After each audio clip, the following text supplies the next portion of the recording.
मित्रों, एक तरफ बिहार चुनाव की तरफ बढ़ रहा है, यानी लोकतंत्र की एक नवगति की तरफ बढ़ रहा है, और उसके बगल में पश्चिम बंगाल लोकतंत्र की दुर्गति की तरफ बढ़ रहा है। आज जिस प्रकार की घटना पश्चिम बंगाल में हुई है, उसे यदि लोकतंत्र का शोक गीत कहा जाए तो अतिशयोक्ति न होगी।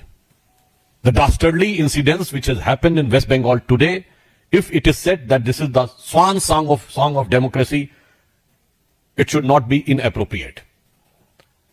पश्चिम बंगाल में जब से तृणमूल कांग्रेस की सरकार आई है, हिंसा, मर्यादाओं को ध्वस्त करना, कानून व्यवस्था को ध्वस्त करना एक बहुत सामान्य बात हो गई है। और उसके साथ साथ पश्चिम बंगाल की सरकार और वहां की मुख्यमंत्री ममता बनर्जी जी की असंवेदनशीलता भी अपनी पराकाष्ठा के पार है। आप सभी जानते हैं कि इस समय उत्तरी बंगाल का अधिकांश हिस्सा बाढ़ की त्रासदी को झेल रहा है। दूसरी तरफ पश्चिम बंगाल की मुख्यमंत्री जी का मीडिया में वीडियो अवेलेबल है कि वो कोलकाता में एक उत्सव में नृत्य कर रही हैं।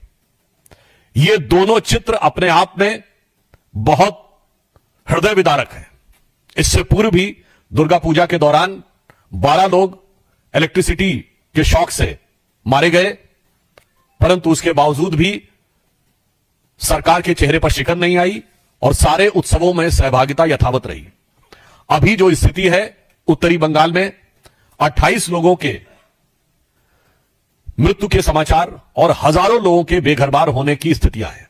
एक तरफ भारतीय जनता पार्टी के सभी नेता, सांसद और विधायक उन बाढ़ पीड़ितों की सेवा के लिए अपनी अपनी क्षमता अनुसार जी जान से लगे हुए हैं। प्रधानमंत्री श्री नरेंद्र मोदी जी उस बाढ़ के कार्यों की समीक्षा पूरी संवेदनशीलता और सजगता के साथ कर रहे हैं। दूसरी तरफ तृणमूल कांग्रेस की नेत्री न सिर्फ जिस प्रकार के वीडियो में नृत्य करती हुई दिख रही हो तो एक पक्ष है, परंतु सेवा कार्य में जुटे हुए हमारे नेताओं पर जिस ढंग का कातिलाना और हिंसक हमला हुआ है, वो अपने आप में बहुत दुखद और बहुत खतरनाक है। हमारे प्रदेश अध्यक्ष और सांसद श्री श्रमिक भट्टाचार्य, हमारे विधायक श्री शंकर घोष और ट्राइबल समुदाय से आने वाले हमारे दूसरी बार के सांसद श्री खगेन मुर्मू पर जिस प्रकार का कातिलाना हमला हुआ है, उनका जो रक्त रंजित चेहरा है, मतलब जिसे आप सामान्य भाषा में कहते हैं एकदम खून खच्चर हो जाना, वो अगर आपने देखा होगा तो निश्चित रूप से कोई पत्थर दिल आदमी होगा जिसका कि हृदय न पिघला हो। तो आज हम पश्चिम बंगाल की सरकार से पूछना चाहते हैं कि आपके शासनकाल में यदि सांसद और विधायक भी सुरक्षित नहीं है, उनके ऊपर इस प्रकार का कातिलाना हमला होता है और उसके ऊपर पश्चिम बंगाल की सरकार और इंडी गठबंधन के समस्त नेताओं की चुप्पी लोकतंत्र के लिए बहरा करने वाली चुप्पी है। मैं कह सकता हूं this is the defining silence for democracy if all those INDI alliance members and Trinamool Congress remain silent on this. और बड़ी दुखद बात है कि हमारे वरिष्ठ नेता, जो जनजातीय समुदाय और आदिवासी समुदाय के वरिष्ठ नेता हैं वहां और जो सेवा कार्य में लगे थे, श्री खगेन मुर्मू, उनके ऊपर जिस ढंग का हमला किया गया है, इससे लोकतंत्र और जनप्रतिनिधियों के प्रति कैसी अवमानना और तिरस्कार है यह तो समझ में आता ही है, परंतु साथ ही साथ जनजातीय समुदाय, ट्राइबल समुदाय के लिए किस प्रकार की अवमानना और तिरस्कार पश्चिम बंगाल की सरकार में है, यह भी समझ में आता है। और यह कोई पहली बार नहीं हुआ है। आपको ध्यान हो, संदेश खाली में उस अत्याचार की शिकार अधिकांश महिलाएं जनजातीय समुदाय से थी और किस निर्लज्जता पूर्वक उनके अपराधी को बचाने का प्रयास किया गया। अभी कुछ दिन पहले का एक वीडियो अवेलेबल है, मैं तो प्रश्न पूछना चाहूंगा। उस वीडियो में दिखता है कि एक जनजातीय कार्यक्रम में ममता बनर्जी जी ग्लव्स पहन के डांस कर रही हैं। तो मैं पूछना चाहता हूं कि आप ये ग्लव्स पहन के डांस क्यों कर रही थी? किस कारण से आपने उन महिलाओं के साथ डांस करते हुए ग्लव्स पहना था? क्या आपके मन में कोई उनके प्रति हेय भाव है जिस कारण से ऐसा किया? इस प्रकार का पब्लिक डोमेन में अवेलेबल है। इससे पूर्व जब भारत की राष्ट्रपति द्रौपदी मुर्मू जी राष्ट्रपति पद की उम्मीदवार थी, तो प्रश्न उठता है कि पहली बार एक ट्राइबल समुदाय की महिला भारत की प्रथम नागरिक बनने जा रही थी, तो उस समय सारे इंडी गठबंधन में से उनके विरुद्ध ये जानते हुए भी कि हार तय है, प्रत्याशी उतारने का निर्णय तृणमूल कांग्रेस ने क्यों लिया? श्री यशवंत सिन्हा जी तृणमूल कांग्रेस के उम्मीदवार थे और आज हमारे जनजातीय समुदाय के वरिष्ठ नेता और दूसरी बार के सांसद, यद्यपि उनके पास सुरक्षा भी थी, उसके बावजूद तृणमूल कांग्रेस के लोगों ने जिस ढंग से हमला करके उनके ऊपर कातिलाना और हिंसक हमला किया है, यह दर्शाता है कि पश्चिम बंगाल का शासन निर्लज्ज और निष्ठुर दोनों हो गया है। और इससे मैं कह सकता हूं कि आप सबने वो अंग्रेजी में कहावत सुनी होगी कि the Rome was burning and the Nero was singing, but here the situation is the Bengal is drowning and Mamata ji is dancing.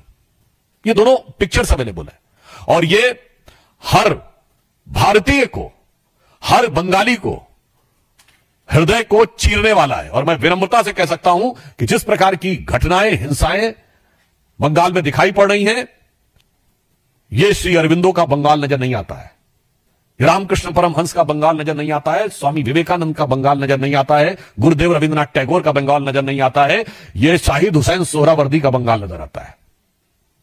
आज जो भी परिस्थितियां हैं उसमें सर्वप्रथम हम जो लोग बाढ़ की विभीषिका को झेल रहे हैं उनके प्रति भारतीय जनता पार्टी के समस्त कार्यकर्ता जो सेवा कर रहे हैं उनके साथ और बाढ़ पीड़ितों के साथ हम संवेदना व्यक्त करना चाहते हैं और लगातार उन सेवा कार्य में जुड़े लोगों के ऊपर हिंसा को बढ़ावा देने और उकसाने के लिए हम इस बात की कठोर भर्त्सना करना चाहते हैं और हम आश्वस्त हैं कि बंगाल की प्रबुद्ध जनता इस समस्त षड्यंत्र और इस समस्त दुरभिसंधि को देख रही है और वो इसका उचित और एप्रोप्रिएट आंसर आगे चुनावों में देगी।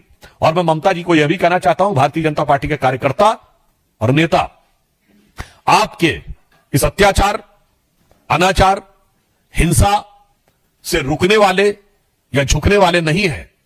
हम उस संकल्प के साथ आगे बढ़ रहे हैं कि वह पथ क्या पथिक कुशलता क्या जो पथ में बिखरे शूल न हो, वह पथ क्या पथिक कुशलता क्या जो पथ में बिखरे शूल न हो, नाविक की धैर्य परीक्षा क्या जो धाराएं प्रतिकूल न हो।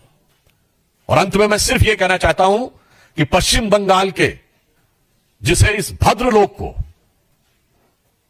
आज पश्चिम बंगाल में हिंसा, उपद्रवीय एलिमेंट्स को साथ में लेना, अनेक प्रकार के कट्टरपंथी राष्ट्र विरोधी तत्वों का संरक्षण देने का जो कार्य तृणमूल कांग्रेस की सरकार के छत्र छाया में किया जा रहा है, दामने रहमत में किया जा रहा है, वो पश्चिम बंगाल की उस भद्र लोक की संस्कृति का सबसे बड़ा अपमान है। और पश्चिम बंगाल की जनता, हमें पूर्ण विश्वास है कि इसका करारा जवाब आने वाले चुनाव में देगी। और संभवतः ममता जी को यह पता लग चुका है कि उनकी हार अवश्य संभावी है, इसलिए उनके कार्यकर्ता खीज और बौखलाहट में इस प्रकार की हिंसा की घटनाओं को अंजाम देने की खिसियाहट और बौखलाहट दिखा रहे हैं।